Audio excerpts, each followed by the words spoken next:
Assalamualaikum warahmatullahi wabarakatuh.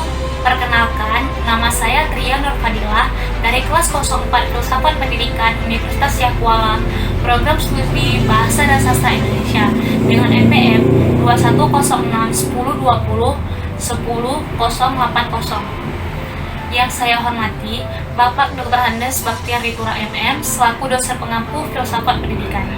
Di sini saya akan menjelaskan tentang estetika dalam pendidikan. Sebelumnya kita harus mengetahui dulu, apa itu estetika? Istilah estetika sendiri sepertinya punya begitu banyak arti. Sebagian mengartikan sebagai kajian tentang keindahan, sebagian lain mengartikan sebagai usaha untuk mempercantik diri. Kita melihat lagi sejarah kata estetika sendiri itu terbuat bukan dari kajian tentang seni ataupun keindahan. Penggunaan istilah estetika berakar pada satu kata Yunani, yaitu estetis, yang artinya penerapan indrawi.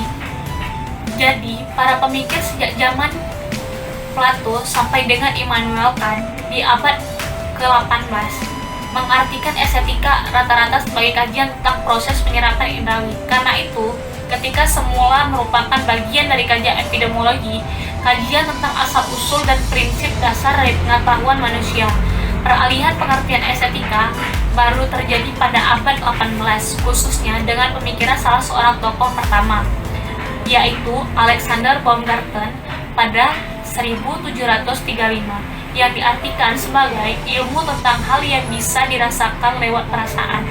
Masa Yunani, paling tidak tradisi pemikiran yang berkembang sejak masa Yunani sampai dengan abad pertengahan dan bahkan sampai era modern, biasanya mengartikan keindahan sebagai salah satu sisi dari sebuah segitiga konseptual, yaitu sebagai segitiga yang mempersatukan tentang ide, tentang apa yang indah, apa yang benar, dan apa yang baik. Bonum, verum, falcrum.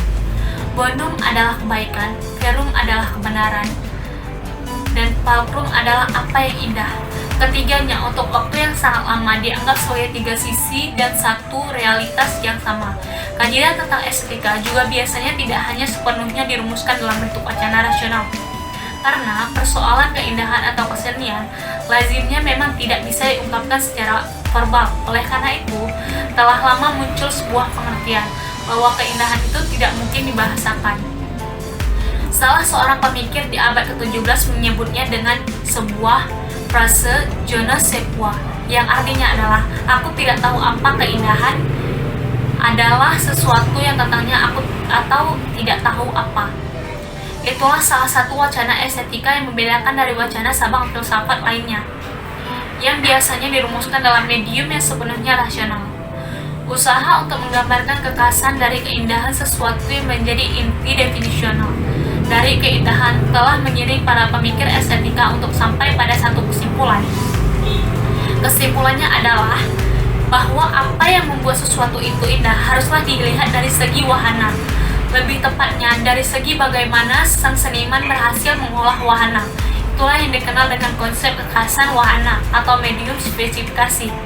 Konsep ini muncul sekitar abad ke-19 akhir, khususnya dalam pemikiran para formalis.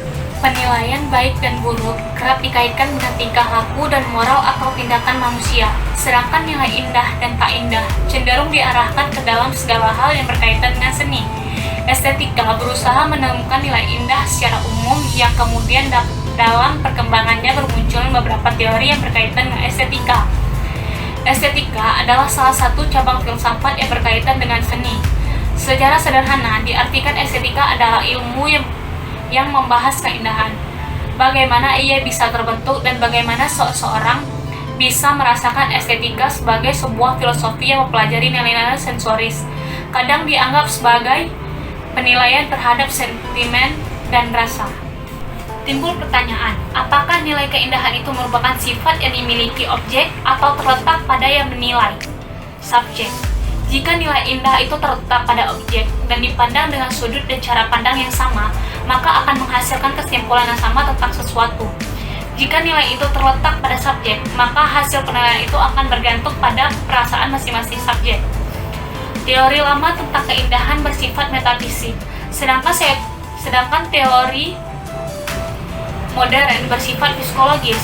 Menurut Plato, keindahan adalah realitas yang sebenarnya dan tidak pernah berubah-ubah.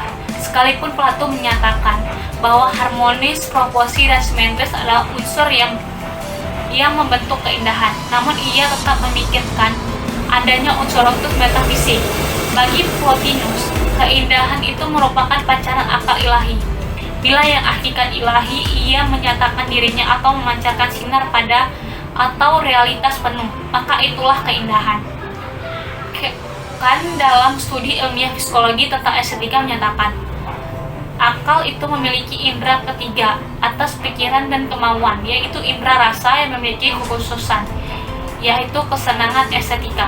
Adapun yang mendasari hubungan antara estetika dan pendidikan adalah lebih menitik beratkan kepada predikat, keindahan yang diberikan kepada hasil seni, sebagaimana yang diungkapkan oleh Randall dan Buchler, yang mengemukakan ada 3 interpretasi tentang hakikat seni.